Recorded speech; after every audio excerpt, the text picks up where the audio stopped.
Story 1. My son, who is 7 years old and on the autism spectrum, is verbal but becomes overstimulated in large gatherings. So, during Thanksgiving dinner at my aunt's house, he had his tablet and headphones with him to help manage the situation. He wasn't disturbing anyone.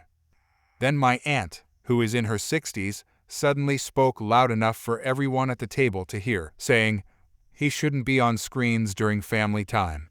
You're spoiling him."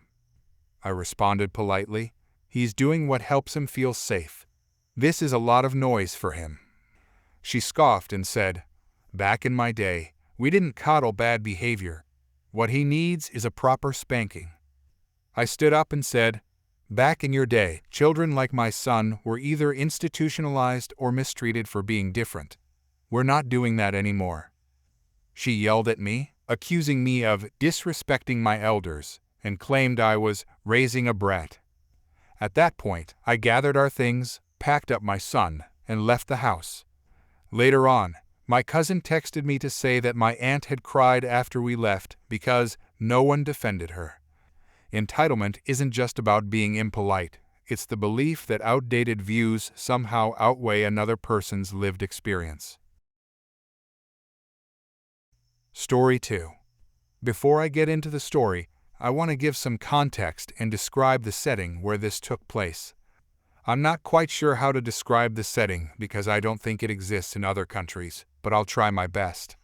Every year, I work at a kind of summer camp where children come to build little fortresses. Parents pay for a ticket and then drop their kids off every morning and pick them up every night for 5 days. It is a very fun concept, and I enjoy working there every year.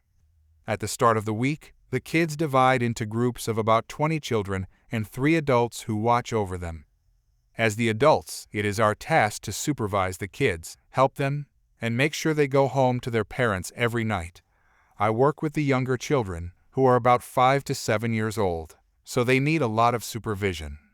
Now on to the story. Last year, my friend and I were in charge of a group of about 25 children. We were handing the kids back to their parents at the end of the day when we noticed one of the children sitting in the corner, silently crying. Let's call her Sarah. I went over to her and asked her why she was crying. "Sarah, Mommy is not coming to pick me up." Me, of course Mommy is coming. She will be here soon. Sarah, no, I just called her. She said she's not coming. For context, Sarah was about 5, but she has a severe nut allergy, so she had a phone to call in case of emergency. Me, how about I give Mommy a call to ask her? I go back to my friend, who is talking with one of the parents, and together we call Sarah's mom. "Mom, hello, who is this?" Me, hi, this is my name from Sarah's camp. "Mom, what do you want?" "I'm cooking dinner." Me, I was just wondering when you were coming to pick Sarah up. Mom, oh, I'm not coming. Like I said, I am cooking, so I can't leave. Me, oh, will someone else be coming for her? Mom, no, I didn't count on her being here for dinner, so I don't have enough food for her anyway. Me, but you know you have to pick her up at 5. It was about 5:15 at that point. Mom, just give her to one of the other parents, and we'll see her later. She hangs up the phone. I am standing there, completely speechless. I know there are a few other kids from Sarah's class in our group, but her mother does not know that I have that information. For all she knows, I could have just sent her child home with some random stranger. One of the other mothers, who is still there, says she will take Sarah home. This is the mother of one of Sarah's classmates, so I let her take the child.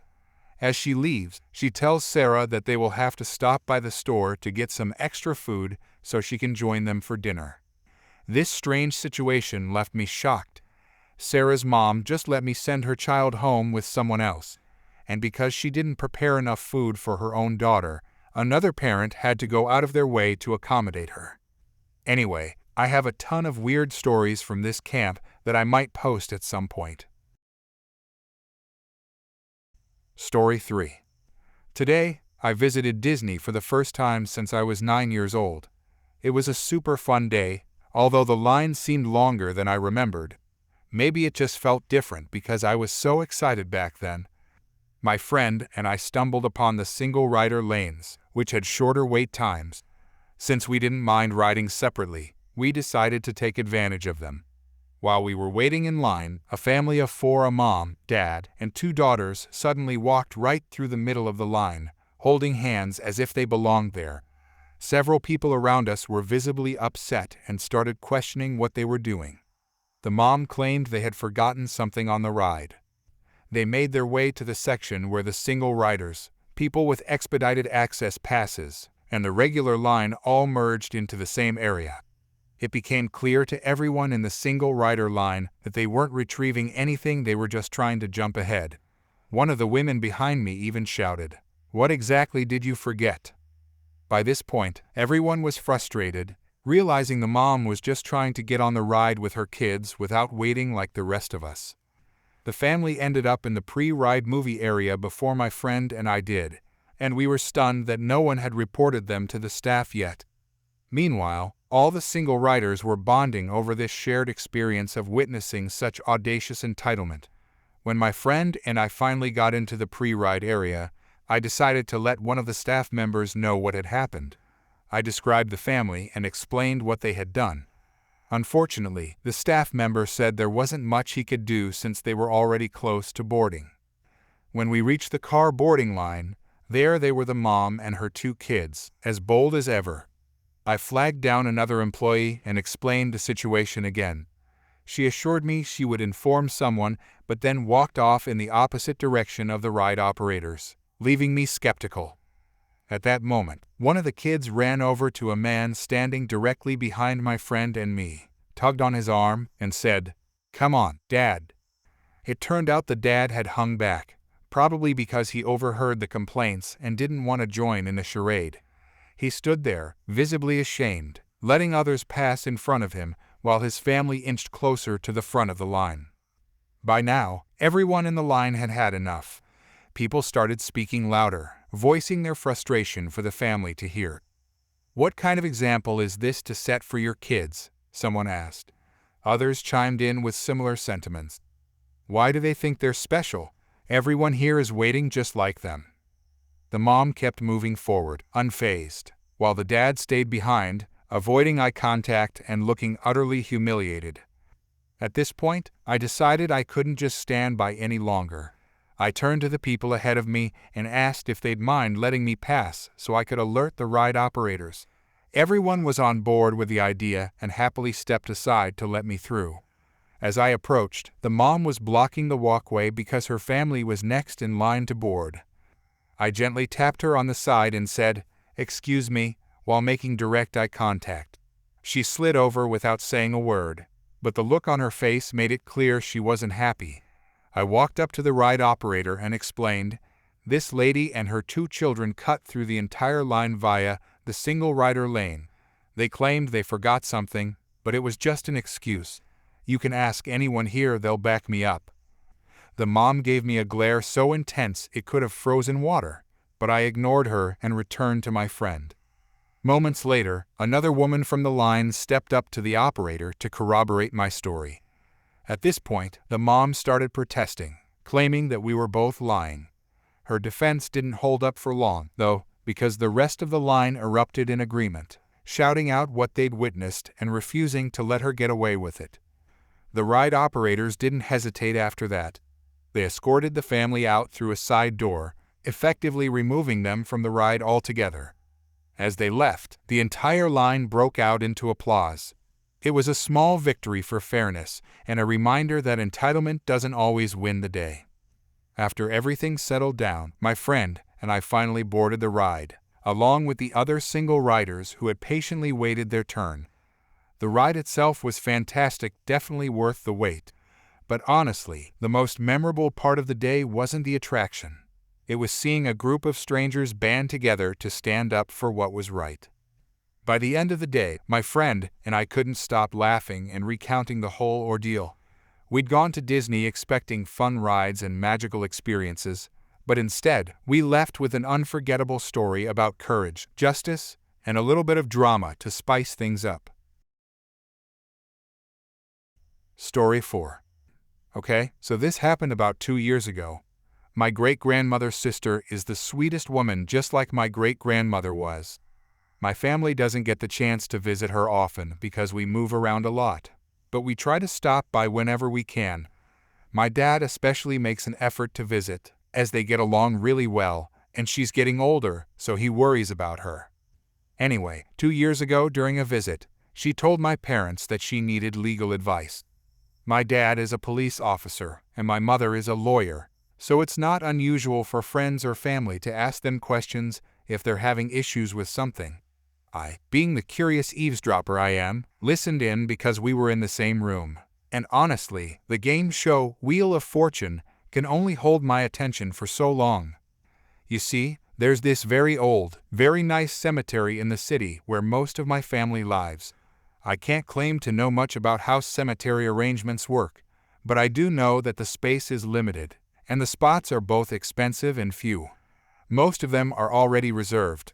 My great-grandmother's mother is buried there, as is my great-great-aunt's husband, along with several other older family members I never met because they passed away long before I was born. So, it's kind of a big deal for her.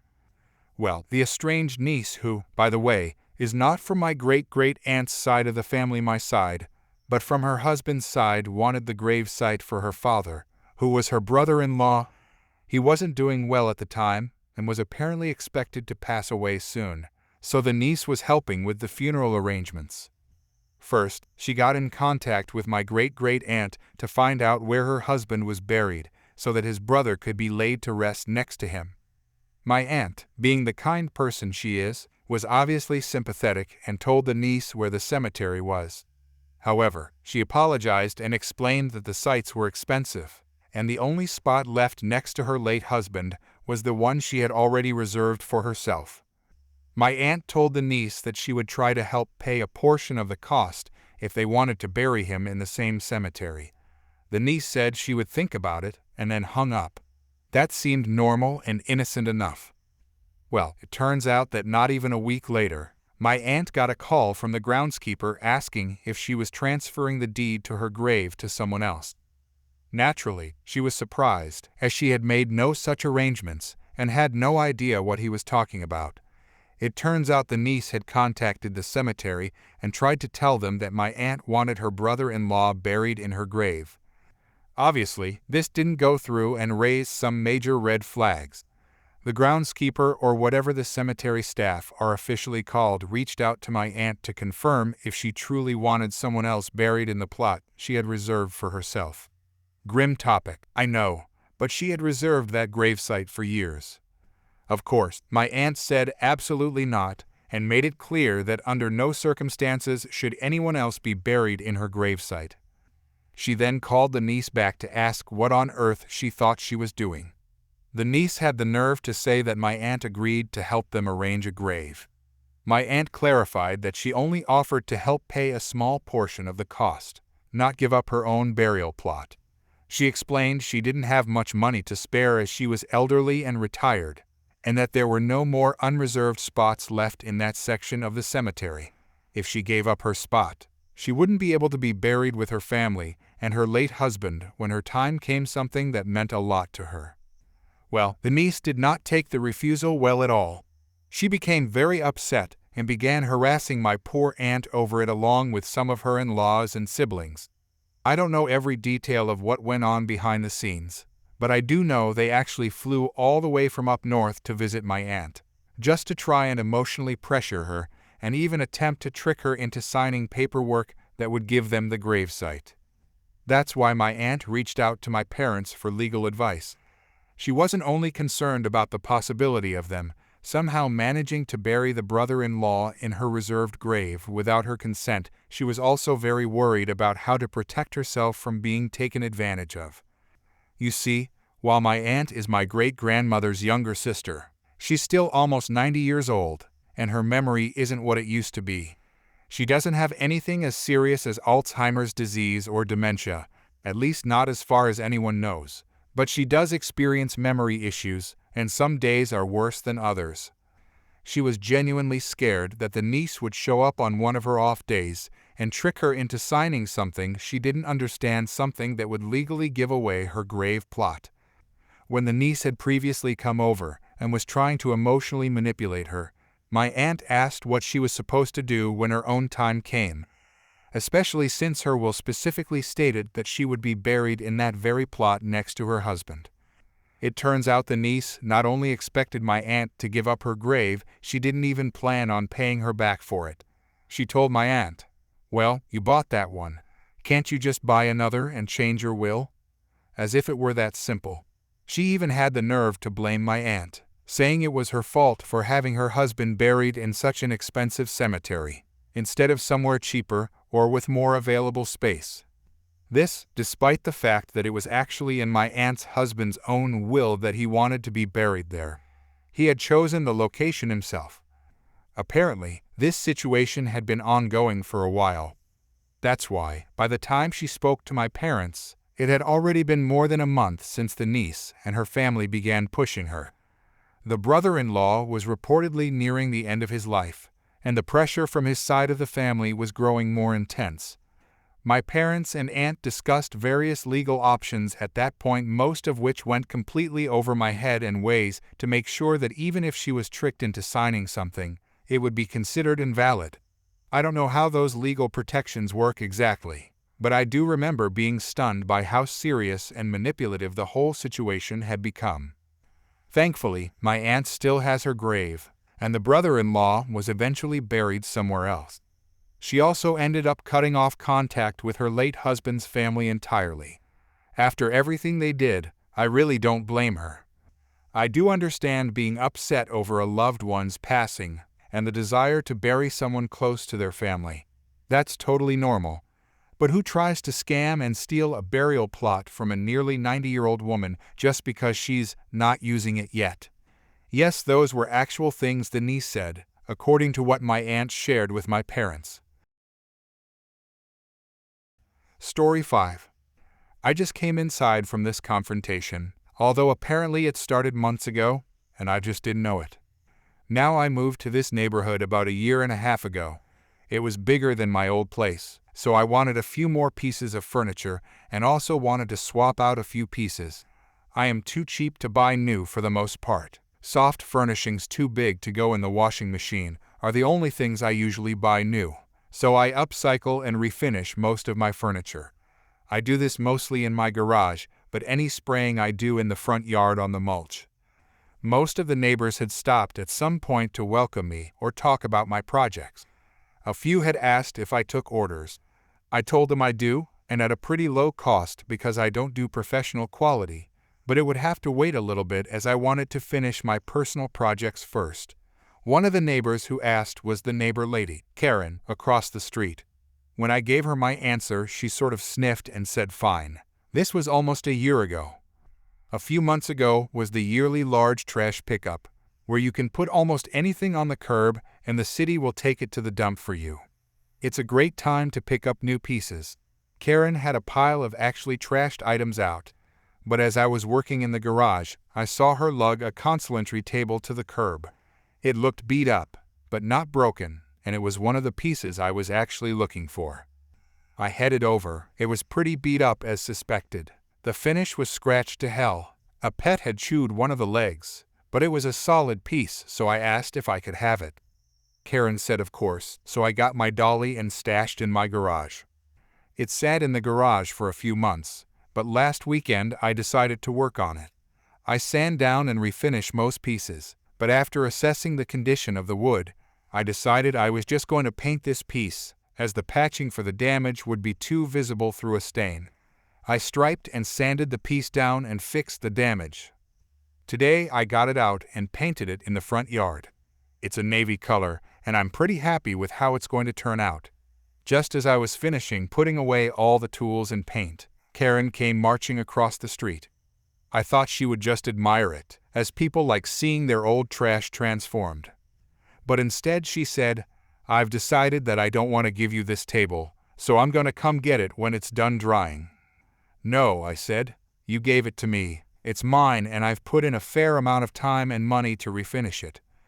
"But it's mine. You stole it from me, and I want it back."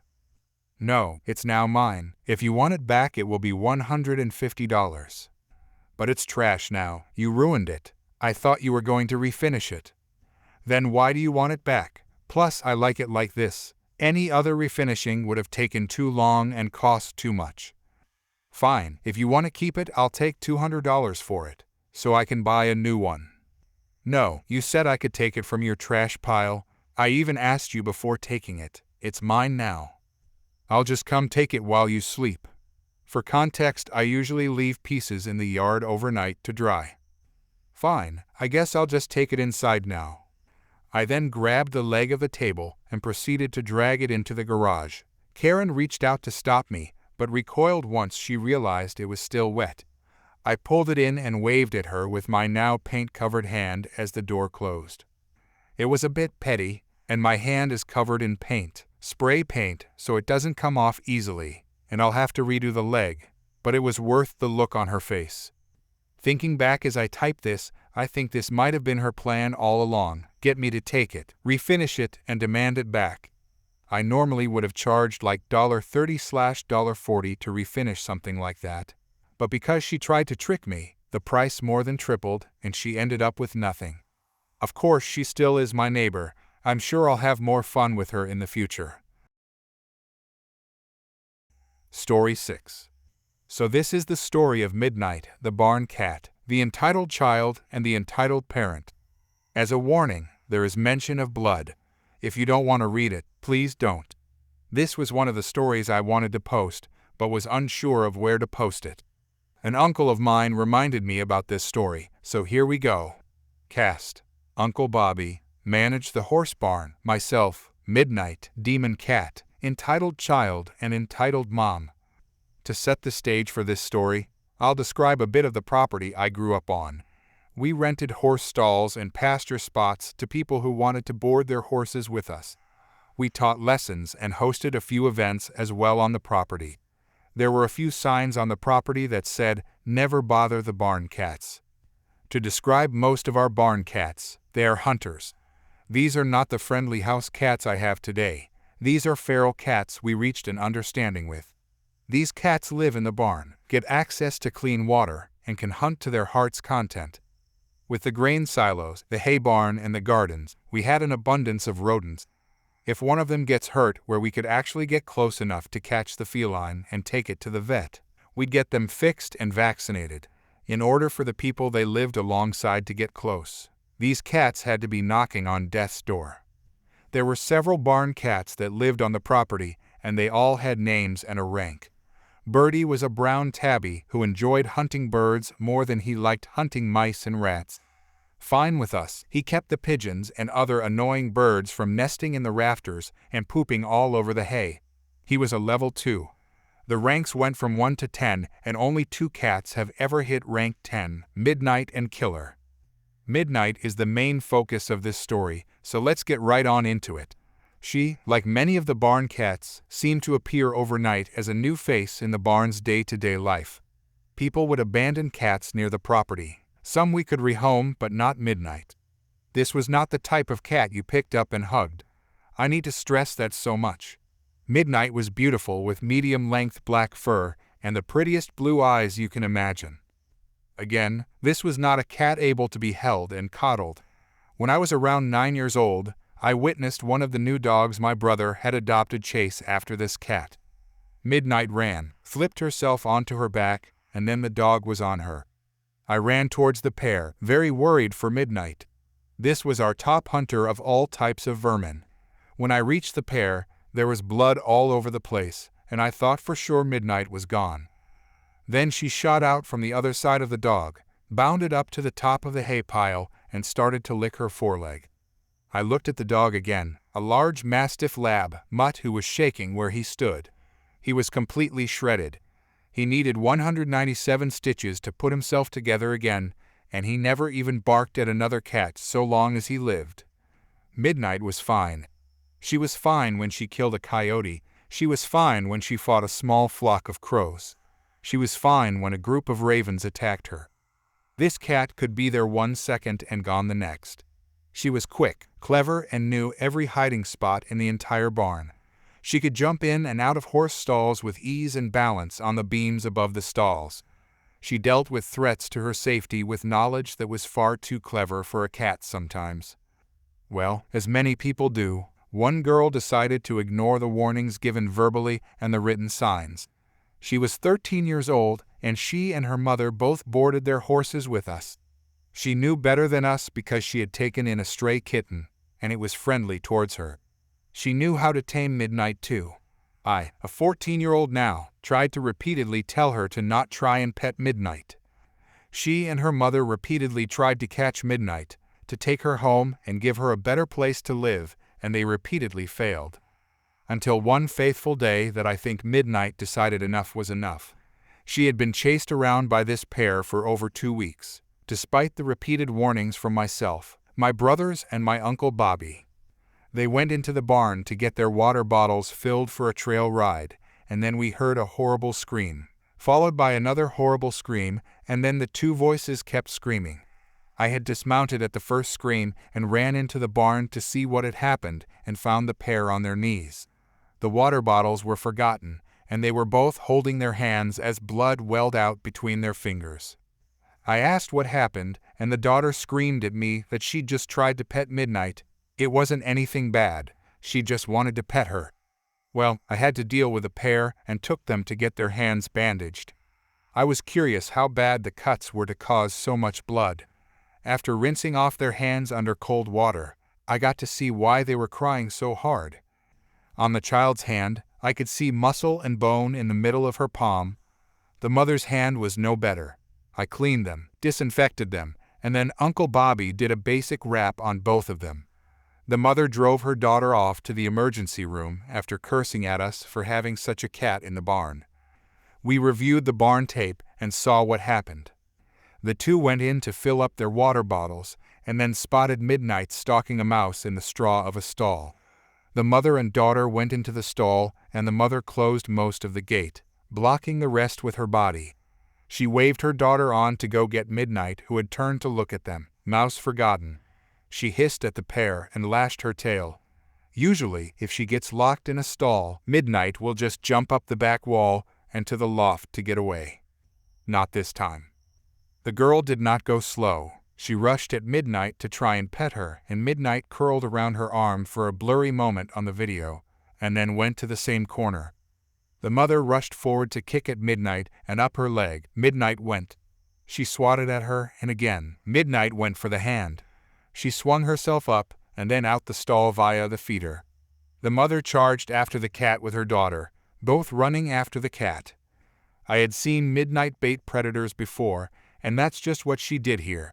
She laid back on the hay as they reached for her, and she proceeded to completely shred their hands with steel-sharp claws. The two screamed and fell back, clutching their hands, and I had come inside. So now we knew what happened. Uncle Bobby had the sense of mind to copy that part of the video down and wait for the mother to return. It didn't take long. She came back the next day with bills for the hospital visit for her and her daughter and a threat to put that cat down immediately. I, at the time, was grooming both of their horses, listening in as this woman shouted at Uncle Bobby. Uncle Bobby had ordered me to get the horses looking good and fully ready to go. "You have to put that demon down. She did so much damage to my daughter and I. How dare you have such a wild creature around my horses all the time? What if she attacks the horses?" The entitled mother shrieked as she waved her bandaged hand in Uncle Bobby's face. "How many times did we tell you and your kid to not try and pet Midnight? We have what you both did on tape. She's a barn cat. She ain't the kind of cat you pick up and cuddle. I've told you that," he said as the woman laughed for some reason. "I'm going to sue you for all you're worth. I'll teach you to have such a dangerous cat around." The woman snapped as Uncle Bobby whistled. "Oi, bring out Tucker and Barnes," he called back into the barn. I had done what Uncle Bobby had asked and put all of the things this woman owned on the horses she owned.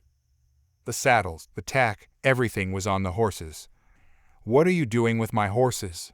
I didn't give permission for you to exercise them when I'm not here."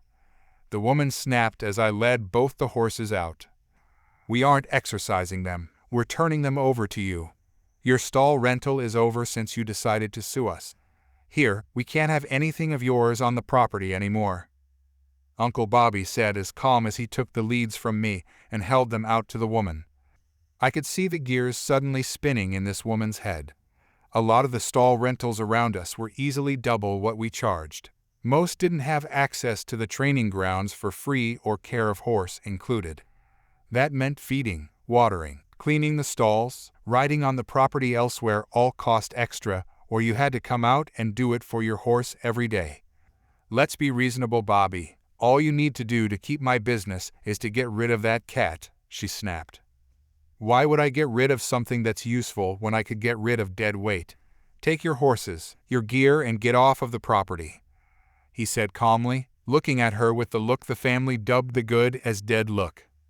The woman looked back at her car and then at her horses. I can't take them. I don't have any way to get them to somewhere else right now. Uncle Bobby just shook his head and told her to figure it out. She tried to attack an animal on the property that she had been told not to mess with, threatened to sue us, and now this was her issue to figure out. She pleaded with Uncle Bobby to let her keep boarding the horses here, explaining they couldn't afford anything else so close to town. Uncle Bobby was firm and cold towards her, not giving a single inch. He explained he couldn't trust her to listen to his word around a cat. How could he trust her around a horse? They went inside the barn office to talk for a while as I waited with the horses. When she came out, she was paying $50 per day that she boarded the horses with us. She needed to find new homes for them as soon as possible. She was out with a rented trailer the following day and begged my uncle to reconsider. He didn't. 4 months later, my uncle went to the horse auction and came back with 6 new trail horses. Tucker and Barnes were the first 2 he unloaded from the trailer and passed off to me. I never saw that woman again, but occasionally we would find animal traps set up around the property baited with cat food. We'd collect them, donate them to the animal shelter in our area, and after a few years, they stopped showing up. Midnight stayed with us until she went gray in the muzzle. She walked off into the night, and we never saw her or found any trace of her.